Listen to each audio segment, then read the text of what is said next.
The Tortoise and the Hare, Aesop's Fables. Once upon a time, there was a tortoise and a hare. The hare liked to brag about how fast he could run. "Nobody can beat me," the hare said. "Let's race and find out," said the tortoise. Hare wanted to win. He hopped away and left the tortoise far behind. Tortoise took one step after another.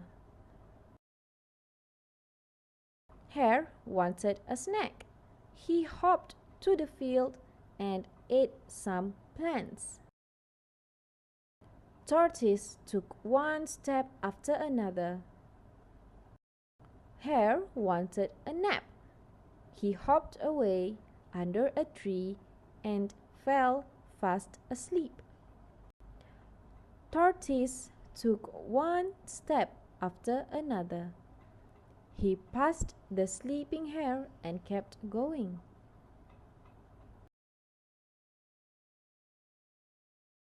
Hare woke from his nap.